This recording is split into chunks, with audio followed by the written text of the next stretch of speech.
我點解擺個木瓜喺個腳膝頭哥裏邊呢？咁因為今日咧想同大家分享嘅就係煲木瓜水啦。好啦，拎開木瓜先。嗱，點解我要同大家分享煲木瓜水咧？嗱，呢個膝頭哥快脆啦。好，有時咧有啲關節痛嘅咧，呢啲膝頭哥痛咧，我同大家講啦，呢個木瓜咧係好多膠質喺度嘅，痛風症非常之好，胃痛都有個幫助嘅，你可以上網睇下嘅。咁一陣煲俾大家睇，而家教大家做少少嘢先。除咗煲木瓜水飲咗之後咧，其實呢啲膝頭哥痛咧係有得去調理下嘅，係啦。嗱，每一日你就要咁樣坐喺度，個背脊挨住喺牆或者床，又係夜晚瞓覺嘅。嗱，收緊，嗱大家睇到啦，收緊，放鬆，收緊，放鬆。嗱，睇下呢啲肌肉收緊晒，放鬆。咁樣做，基本上每一次做200下。咁呢啲痛位，如果你有膝頭哥痛位咧，你做得佢幾次咧，佢就會舒緩，甚至乎你做幾日咧，佢就唔痛噶啦。係真嘅，因為有朋友同我講好痛個膝頭哥，問我食啲乜嘢，唉，你知道啦，我係唔係好識嘅，但係我都有呢個經驗。嗱，就做呢一個運動先，跟住再煲埋呢個木瓜水，咁就非常之好啊！嗱，希望可以同大家分享啦。嗱，慢慢做，揦緊放鬆，唔好咁心急。嗱，俾節奏，1、2、1、2、1、2，做200下啦，唔好懶，一有時間就做，咁你個膝頭哥就好啦。嗱，一陣間再同大家講木瓜水。今日想同大家分享嘅係煲木瓜水。呢個係青木瓜嚟嘅，青木瓜呢啲中國大陸木瓜，同嗰啲熟晒黃嗰啲唔同。嗱，煲木瓜水咧，一定要買生，一定要買青。嗱，呢度呢啲白白地嘅已經唔係咁青噶啦，因為佢慢慢就會熟嘅。咁佢冇咗裏邊嘅膠質嘅，裏邊有啲膠質喺度嘅，所以一定要青。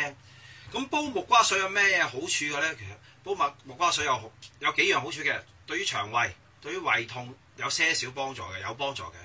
最重要咧，佢裏邊有啲膠質咧，係對痛風症係幾好嘅，你可以上網睇翻嘅。仲要啲咩落去煲㗎？唔使，淨係煲木瓜水得啦。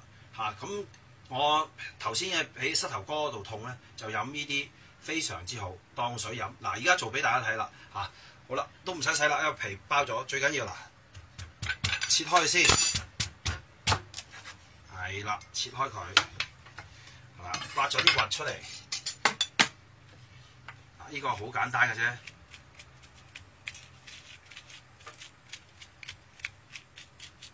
逢係生嘅咧，佢都係硬刮刮嘅，所以佢先有嗰啲黏質，有佢啲酵素啦，係黏嘅。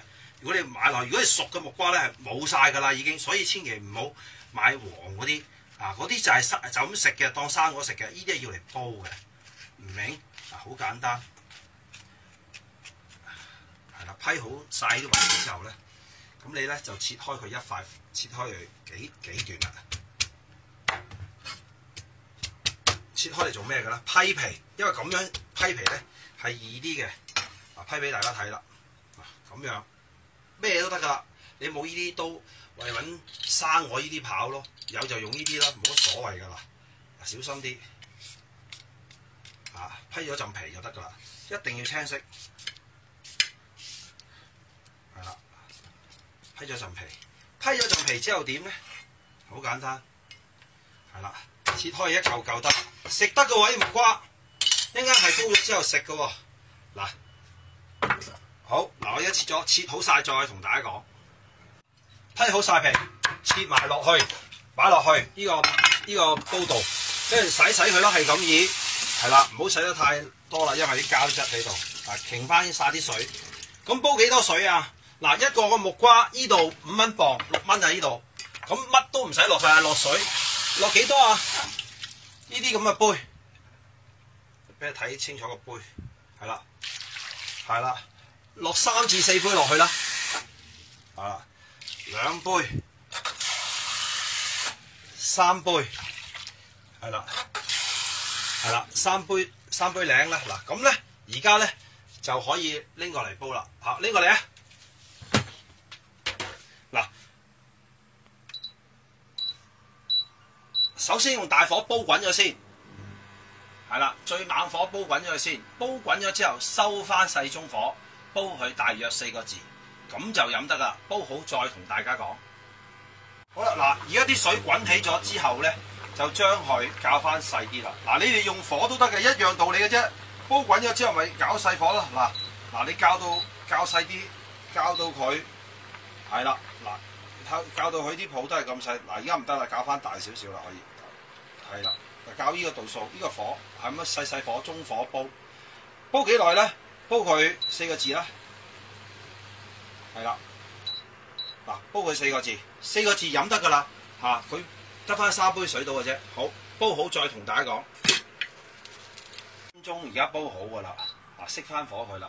嗱，大家睇下啦，嗱，你記住啦，呢個係青木瓜水嚟嘅，乜都唔使落，咩鹽啊糖啊唔使落嘅。嗱，而家拎過嚟呢邊倒啦。咁咧，佢對於痛風症，尤其是係膝頭哥咧，就非常之好啊！冇乜味嘅，好似清水咁。咁你當水飲得噶啦，咁咪幾好嘅。但係要再配合翻頭先我咪同大家講嗰個膝頭哥嗰個做舒緩嗰個方法嘅，配合翻就非常之好啦。嗱，咁希望可以同大家分享呢一個膝頭哥嘅特別嘅方法啦。呢個係青木瓜水，木瓜係食得嘅，而家攞嚟當生果食得噶啦，非常之好啊！希望大家中意啦嚇，多謝晒。